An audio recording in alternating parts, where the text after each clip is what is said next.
Kalau nggak cepat Pak Prabowo bertindak dengan alasan apapun, tidak dapat dimajukan dengan bahasa politik apapun, sama juga negara kita dibiarkan keadaan kacau balau. Itu yang saya maksud. Mari kita dukung Purnawirawan yang sudah positif untuk memajukan bangsa negara kita. Dia tahu tentang asam garam pahit manisnya politik yang sudah terjadi di negara kita. Begitu saya sampaikan di pagi hari ini, Bung Lentera. Selamat pagi. Oke, terima kasih. Saya coba ke rekan saya Bang Kuku. Bang Kuku, bagaimana? Karung-karung apakah udah ada siapkan untuk mengarungi para geng Solo ini? Harus segera kita karungi. Tadi pagi karung yang ke apa Bang? Oh, 1 ton lagi Bang, tadi pagi. JNT. Kalau kemarin sebelumnya yang pakai JNE. Iya. Gimana Bang? Silakan, Saya Bang.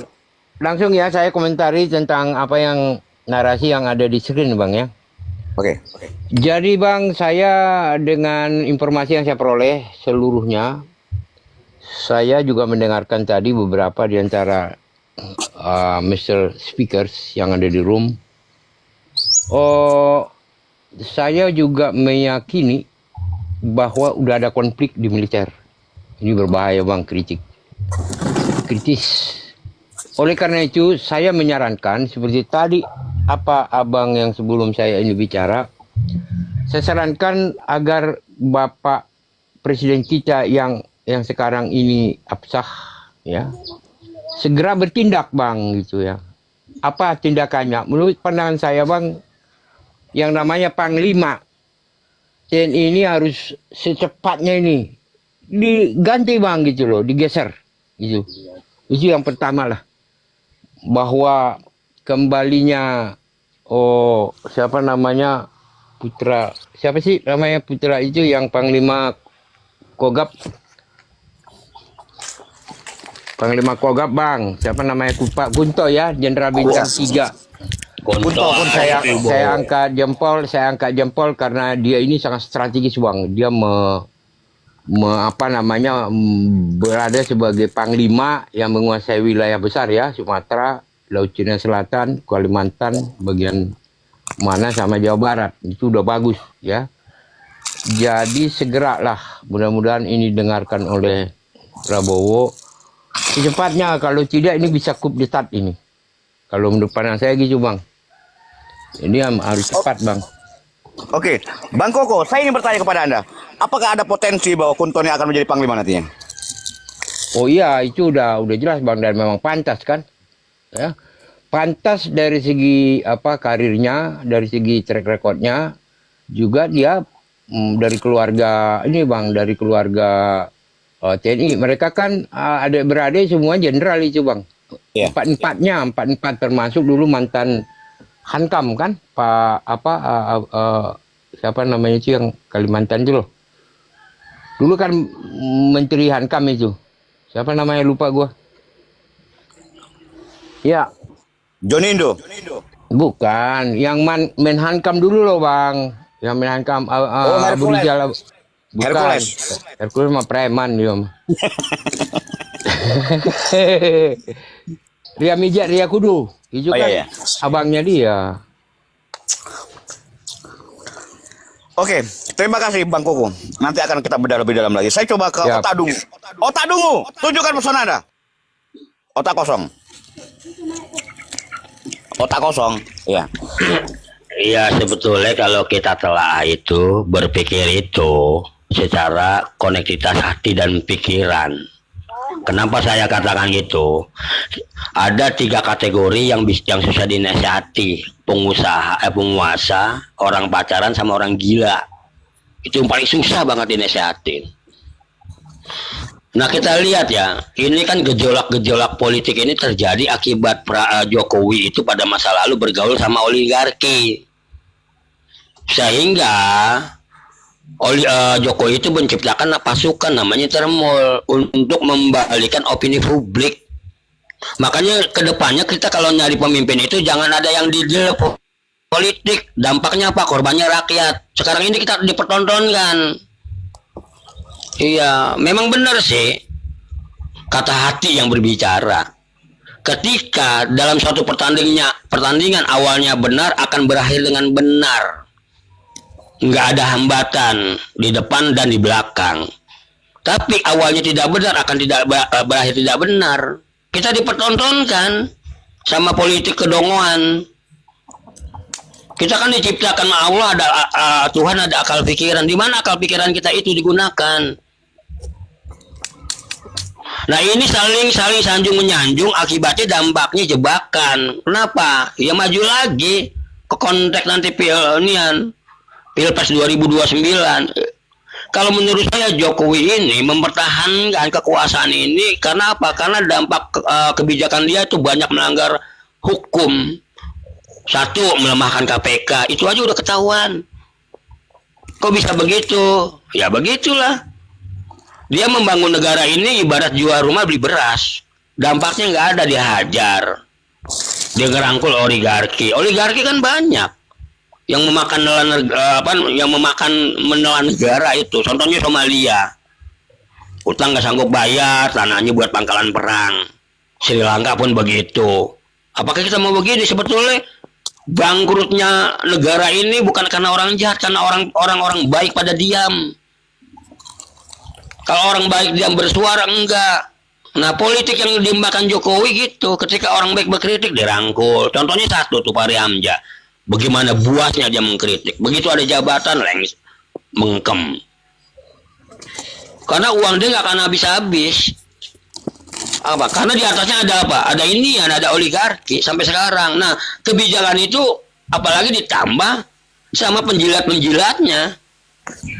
Itu orang mau ngancuran negara, bukan membangun.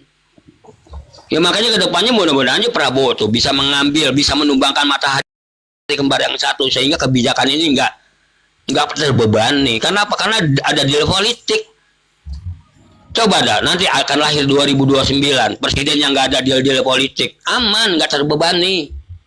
Dampaknya ini rakyat bertengkar, berargumentasi, dia mah ngopi-ngopi, sementara di belakangnya anak buahnya masing-masing perang tuh, berbagai misi-misi. Contohnya udah kelihatan kan, Sumi Dasko tuh sebagai kader Gerindra berkeliaran secara diam-diam dengan bahasa militer operasi senyap. Dihajar lagi. Jadi kita dipertontonkan. Saya sih ingat doa Pak Anies ya. Doa Pak Anies ingat, ya Allah pertemukan orang jolim bersama orang jolim. Gitu aja. Oke, terima kasih otak kosong. Saya coba ke Juledi, hampir lupa saya sebelum ke otak kosong. Jangan khawatir, nanti 2029 masyarakat kita sudah rasional. Jangan khawatir, sudah pada waras nanti. Mudah-mudahan selama ini kita terbebani yang namanya politik deal dan deal, bagi-bagi kue, politik dagang sapi. Mudah-mudahan kedepannya begitu. Makanya kita rontokin circle-circle yang ada di mana tuh ya, di permintaan masa lalu, di kementerian, di kepolisian, di KPK. Kalau udah rontok, enak Prabowo menjalankan tugasnya. Begitu. Oke, terima kasih. Silakan Juledi sebelum kelakannya. Ya, assalamualaikum warahmatullahi wabarakatuh. Selamat pagi menjelang siang, Bung Lentera dan kawan-kawan sekalian. Prabowo tidak tinggal diam ternyata. Jadi lihat dari perkembangannya, dia sedang mengkoleksi kebusukan di rezim sebelumnya 10 tahun itu. Artinya Bung, kalau lihat perkembangan sekarang, ya alhamdulillah para aliansi, para kelompok masyarakat, tentunya kelompok masyarakat yang cendekia ini sangat membantu Prabowo dalam ini untuk memperkuat koleksinya kan seperti itu. Jadi geng Solo ini ya memang dia memperkuat diri karena terserang bos. Dia terserang ya kan, dengan bukti-bukti yang nyata kok, para ahli-ahli, para pakar-pakar dengan penelitian ilmiahnya, dengan fakta-fakta di lapangan seperti ijazah-ijazah tersebut, kemudian pengeksploitasian sumber daya alam, kemudian mempermainkan hukum, apalagi yang lebih fatal itu proyek dinastinya untuk kemajuan keluarganya. Ini kebusukan yang sangat telak.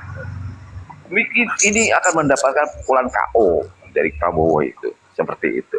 Apabila masalahnya ini hitung-hitungan politik ya, Prabowo membiarkannya itu sama saja dengan sejawatnya, sekongkol. pemufakatan jahat terhadap negara itu akan tersemat di dalam dadanya Prabowo juga kan, seperti itu. Siapa yang mau? Prabowo pasti nggak mau gitu kan. Dan seperti itu. Ini langkah-langkah inilah jadi dukungan dari para purnawan jenderal, dari akademisi, atau dari kelompok masyarakat, dari rakyat kita seperti di Komal-Komal ini sangat membantu sekali.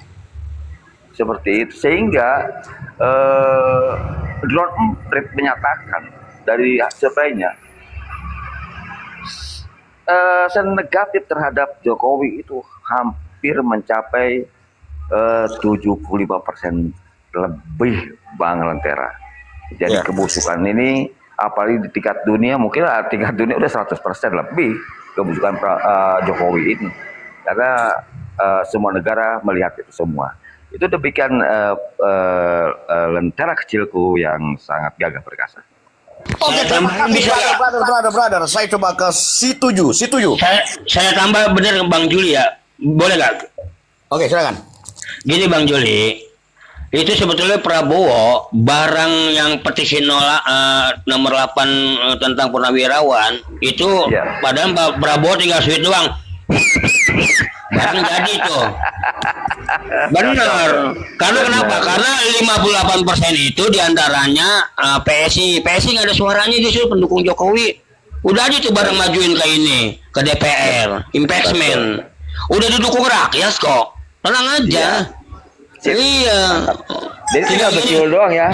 Iya, tinggal bersuil, apa susahnya. Berarti lagu Widow of Change di Scorpion dong ini. Iya, makanya perlu dukungan rakyat. Udah tinggal barang udah bagus, tuntutannya udah ada tuh, undang-undang kehakiman.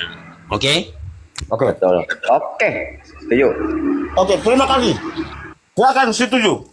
Assalamualaikum. Oke ya. Bang Lentera, apa kabar? Semoga baik-baik saja.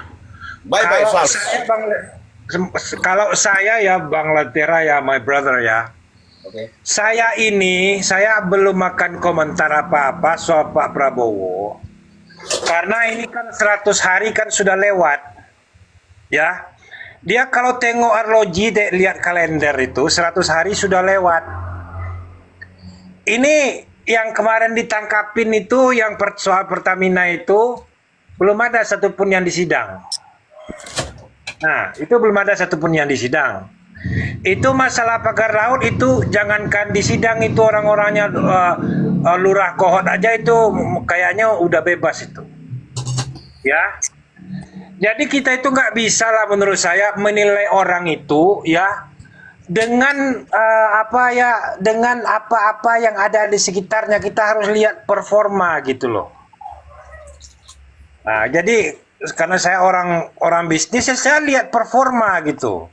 Ini performance-nya kayak mana gitu. Belum lagi soal MBG itu, makan bergizi gratis yang gagal total gitu. Jadi ini saya ya, ini dalam perspektif saya.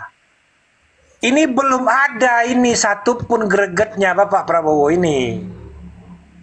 Yang ada itu cuman drama di sekeliling dia itu. Purnawirawan yang minta begini, kemudian datang pula gelombang kedua purnawirawan yang minta begini. Ini negara ini tidak diurus oleh orang-orang pensiun. Yang mengurus pemerintahan sekarang. Komandannya Bapak Prabowo. Nah, jadi ya itulah. Kan sama kayak kereta api tuh. Kan gerbong itu nggak jalan kalau lokomotifnya nggak menarik. Terserah itu lokomotif. Mau ditarik maju, apa mau ditarik mundur. Nah, karena realnya sudah jelas kan. Sekarang Bapak Prabowo ini ya, ini mau bawa kita orang semua kemana? Kayak lagu Guns N' Roses itu, Sweet Child of Mine. Where do we go now? Where do we go now? Itu. Keren. Ya kan? Iya kan, where do we go itu? Sweet child of mine, anakku tersayang. Kemana? Kita mau kemana sekarang? Kan gitu. Nah, jadi kalau memang sayang dengan generasi muda anak Indonesia ini kan, harus jelas ini Pak Prabowo ini mau ngapain. Nah, sampai sekarang kan barang itu belum jelas-jelas juga. Nah, itu tadi Bang Lentera sama kawan-kawan ya. Jadi kita belum bisa menilai ini. Karena 100 hari sudah lewat. Kemudian pendukungnya minta lagi 100 hari. Habis 100 hari, 2 kali 100 hari, minta lagi 3 kali 100 hari. Ya udah lama-lama game over ya kan? Bagaimana dengan promises yang dia buat kemarin ini? Yang mau kejar itu koruptor sampai ke Antartika. Apakah itu akan jadi broken promises saja? Broken promises kan artinya janji gombal. Janji yang tidak dipenuhi kan gitu. Minimal beliau itu janji kampanye barang satu aja dulu. Ya. Penuhi dulu janji kampanye barang satu aja. Baru kita agak bisa menilai gitu. Tapi kalau yang ada itu cuma memberikan harapan gitu ya. Memberikan harapan gitu ya. Nah, ini ujung-ujungnya kalau di Amerika Serikat dulu itu katanya Chief Joseph itu ya. Chief Joseph itu bilang begini, I will fight no more forever katanya. Saya tidak akan melawan lagi selamanya katanya. Karena kalian lebih kuat dari kami, maksudnya orang bangsa kolonial di Amerika itu. Nanti kalau kami lawan, kami ini punah. Jadi dia memilih menyerah agar dia bisa hidup di reservation. Hidup di daerah yang ditentukan oleh pemerintah Amerika, yang mana mereka itu tidak diganggu oleh pemerintah Amerika Serikat. Itu reservation namanya. Itu artinya I will fight no more forever. Ujung-ujungnya nanti kalau keadaan begini terus ya, ya nanti provinsi-provinsi itu akan sama saja dengan Chief Joseph bilang I will fight no more forever. Kami tidak akan bertengkar lagi selama-lamanya dengan Anda gitu, terserah Anda lah gitu. Biarkan saja kami hidup di daerah kami. Iya kan? Kami urus diri kami sendiri kan gitu. Logikanya kan begitu. Coba Anda bayangkan. Kita kan nggak tahu ya nikel berapa biji nikel yang keluar di Republik ini setiap hari. Yang jelas tuh orang-orang Cina di Polewali Mandar sana sudah punya pelabuhan kapal terbang. Di Pik 2 itu sudah banyak pelabuhan kapal pribadi. Patung naga di Pik 2 itu lebih besar daripada patung naga di Singapura maupun di Taiwan. Bener nggak?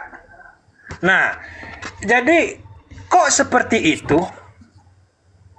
Kenapa negara ini masih belum berpihak kepada native people, pribumi Republik Indonesia ini? Apa masalahnya bagi Anda yang memerintah untuk berpihak kepada rakyat Anda begitu? Nah, bagi saya itu yang jadi pertanyaan Bang Lentera. Kapan kita ini berdaulat di negara kita ini sendiri? Jangan itu pesimis, Bang. Iya, kita kok tidak berdaulat di negara kita ini? Tanah Ya, kita tapi jangan pesimis lah. Ya kan, tanah kita punya, air kita punya. Masih banyak orang yang baik di Indonesia, Bang. Masih banyak yang baik, yang pintar, masih banyak. Jangan pesimis, Bang. Iya, bisa saja orang baik, orang pintar banyak. Jenderal juga banyak. Iya toh? Polisi juga banyak. Tapi kenapa dengan segala kemampuan dan kehebatan mereka itu tetap saja toke-toke Cina yang berkuasa? Jadi ini yang tidak beres. Minimal, ini saya ulang lagi, minimal penuhi satu saja dulu janji kampanyenya ini. Baru kita bisa, then we can talk. Ya kan? And then we can talk itulah. Tapi kalau misalnya satu pun tidak bisa dipenuhi, apa yang kita mau kita bicarakan ini? Lanjut yang lain. Terima kasih Bang Lentera. Oke, terima kasih brother. Saya coba ke rekan Surenda. Ya. Iya. Bang Assalamualaikum warahmatullahi wabarakatuh. Ini semua senior di bawah. Waalaikumsalam Ya, izin menanggapi Bang Anto ya ke Batavia, Bang. Jadi kalau kita kritik pedas nanti dapat jabatannya kan. Ini kan kita yang kata takutkan ini kan di zaman ini kan Prabowo ini kan bicara guru politiknya adalah Jokowi gitu. Jadi jangan-jangan nanti kritik pedas-pedas itu ya itu ujung-ujungnya dikasih jabatan lupa diri, sama kayak Fahri Hamzah. Tengok sekarang itu yang apa Gerindra itu yang orang Minang tuh siapa itu namanya tuh Bang? Mana suaranya itu sekarang? Dulu paling kritis kan? Siapa itu?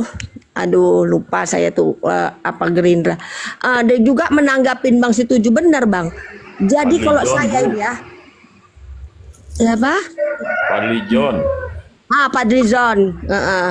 Nah, mendem semua betul. Kalau kritik pedas cuma untuk cari jabatan. Jangan-jangan Bang Anto gitu Bang ya. Jangan kita gitu Bang ya. Dapat jabatan lupa kita dengan kritik pedas. Jadi betul kata Bang Setuju ya. Kalau Bunda merasa ini pencitraan Prabowo ini masih gaya baru. Tadinya Bunda udah semangat dengan pergantian si Agus itu kembali lagi tidak jadi. Tapi apa gerakan Prabowo? Harusnya Panglima yang membuat statement itu yang mengganti itu harusnya dimutasikan secepatnya baru kita percaya ini bukan sandiwara. Jangan-jangan ini sandiwara pencitraan Prabowo. Pura-pura udah diginiin nanti dibalikkan lagi udah semangat kemarin saya udah optimis gitu dengan Prabowo ini. Tapi dengan betul yang dibilang Bang Setuju tadi apa gregetnya cuma pencitraan. Jadi kayaknya kalau saya merasa sekarang nih Prabowo ini masih pencitraan gaya baru. Nggak mungkin lagi dia masuk gorong-gorong kayak Jokowi, nggak mungkin lagi dia masuk ke sawah karena udah tahu rakyat ini kan itu adalah modus. Jadi macamnya ini udah tingkat tinggi gitu. Harusnya kalau memang kemarin tidak terjadi pergantian anaknya Jenderal Sutrisno, itu yang panglimanya tuh langsung diganti, berani nggak Prabowo? Nah, di situ kalau betul kata Bang Setuju, kayak pagar pik itu cuma pagarnya diiniin, menunjukkan oh inilah pergerakan, pagarnya dibongkar. Nyatanya mana itu? Adakah mereka yang bersalah tuh dipidanakan? Sedangkan nggak usah kan untuk itu, untuk kepala desanya aja tidak ada pembuktian ke apaan Jokowi ini Prabowo ini. Jadi kadang-kadang tadinya saya udah optimis waktu pergantian anak Trisutrisno itu. Jadi terbetik juga pikiran saya. Kalau cuma begitu dikembalikan lagi, tapi yang membuat Panglima ini kan Panglima itu yang membuat pergantian itu. Adakah Prabowo berani langsung mengganti panglimanya yang telah melewati batas ini dia kalau katanya tidak minta izin sama Prabowo? Jadi betul Bang Antor, kayaknya kita ini optimis. Jangan-jangan ini drama kotor lagi yang tingkat tinggi yang dikasih ke kita gitu. Karena betul kata Bang Setuju, mana statement gregetnya si Prabowo ini. Kita lihat kayak Pertamina cuma begitu aja, cuma menunjukkan. Jadi kalau Bunda bilang kayak macam pencitraan gaya baru gitu, drama kotor Korea lagi yang ditampilkan. Kenapa itu kayak apa yang diminta Profesor Dr. Rismon itu? Mana itu trio Sigit itu udah 2 kali 100 hari kerja si Polri, berani nggak menukarnya? Kabinet di Prabowo yang memang itu hak prerogatifnya presiden untuk bisa menggantinya udah 2 kali 100 hari kerja. Kata Bang Anto tinggal sweet gitu aja kan, harusnya Prabowo itu hak dia, hak sepenuhnya dia mengganti pembantunya yang masih berapaan sama Jokowi. Jadi Bang betul kata Bang Setuju, belum nampak, belum ada. Saya tadinya sudah sangat optimis, saya udah sangat kembali lagi membela Prabowo, tapi sekarang ini belum. Cuma drama Korea aja nih, pergantian tidak jadi sudah cukup sampai situ. Tapi panglimanya berani nggak tuh Prabowo menggantinya? Yang membuat kebijakan salah yang katanya kita lihat ini. Jadi betul kata Bang Setuju. Jadi sama kayak PIK, sama kayak Pertamina, sama kayak lain-lain masih pencitraan. Jadi betul Prabowo ini masih guru politiknya adalah Jokowi. Jadi jangan kita dulu bersemangat. Tadinya saya udah optimis sekali Bang Setuju. Saya akan iniin lagi Prabowo. Jadi terpikir, masih pencitraan gaya baru gitulah. Namanya guru politiknya Jokowi. Kayak kasus ini adili Jokowi ini. Mana gregetnya KPK? Mana gerakannya? Mana begitu di depan mata dia koruptor-koruptor itu satu pun nggak ada gini. Mana mengadili Jokowi itu dikasih datanya sama Kalau kita bilang Prabowo ini menunggu statement, menunggu waktu, dia sudah masuk kabinet Jokowi ini udah 5 tahun yang lalu. Dulu kita pendukung kerasnya Prabowo. Kita dulu gak setuju dia masuk kabinet, tapi pada pendukung kita dulu bilang, ada yang bilang begini, supaya tahu gimana gerak-geriknya Jokowi di dalam. Tapi sekarang minta waktu lagi. Kalau dia dulu tidak masuk ke dalam pusarannya Jokowi, mungkin kita bisa kasih waktu. Ini 5 tahun dia sudah masuk kabinet Jokowi. Nah, kalau ini statement dia, inilah strategi dia untuk bisa jadi presiden, udah kita maklumi. Kadang dia 2 kali periode dia dibohongi Jokowi, dicurangi Jokowi. Harusnya itu. Tapi menunggu lagi, sebetul kata Bang Setuju. 100 hari kerja lagi, 100 hari kerja lagi. Lama-lama nonsense, bullshit ini kan gitu Bang. Jadi memang kalau ini terjadi lagi, rakyat bersatulah. Bergeraklah kita. Janganlah kita cuma, ya akhirnya cuma di komal begini. Akhirnya rakyat gaduh. Satu dukung ini, satu begini. Karena statement Prabowo ini untuk yang betul-betul greget kepada rakyat ini belum ada, janji-janji politiknya yang jelas itu belum ada. Kemarin di May Day masih begitu. Tapi kelangkahannya nanti kelanjutannya belum bisa kita lihat begitu kan. Nah itu aja dari Bunda ya. Jadi Bunda sekarang ini nggak jadi optimis lagi sama Prabowo. Boleh saya jawab nanti Bunda? Ya oke. Oke, izin jawab ya. Jangan dipotong dulu. Dari awal saya berbicara, ya, politik kita ini membingungkan. Kenapa? Yang dihadirkan 2024 itu lahirlah pemimpin yang politiknya deal dan deal. Paham nggak di situ deal? Perjanjian. Nah, sehingga Prabowo ini ibarat bangun rumah itu dirontok, dihancurin Jokowi. Dia bangun lagi pelan-pelan. Kenapa? Ya memang kekuatan Jokowi sirkel-sirkelnya masih banyak. Contoh dari 17 kementerian dan lembaga. Di antaranya pengadilan. Siapa sih orang KPK? Orang KPK itu orang Jokowi yang pada saat tes and profit. Di antaranya polisi aktif. Kita sodorkan pidana, dibantah sama dia. Kedua, siapa sih Kapolrinya masih sekarang? Yang dulu banyak melanggar sama anak buahnya, termasuk Sambo. Kan gitu. Kalau kita membangun, kalau kita lihat dari dasar-dasar ini, makanya kita belajar politik sama hukum. Jadi kita tahu perkembangan negara. Kalau kita bicara kebijakan sampai lebaran kucing nggak realisasi. Karena 2 orang ini ada politik deal-deal, bagi-bagi kue, dagang sapi. Kan gitu. Nah makanya kita dukung yang kemarin Purnawirawan 8 poin. Prabowo tinggal nyuit. Jadilah tuh barang. Karena di situ kekuatan Jokowi nggak ada. Yang mana PSI nggak ada suaranya. Kita butuh dukungan. Nah begitu deal-deal di situ, nanti kan dasar hukumnya lari kemana? Ke Kapolri, ke Bareskrim, ke KPK. Masuk nggak ke situ? Sementara undang-undang KPK dilemahkan. Dia ingin kebijakan rakyat tentang operasi merah putih, sementara di APBN nggak ada. Banyak yang mau direalisasi.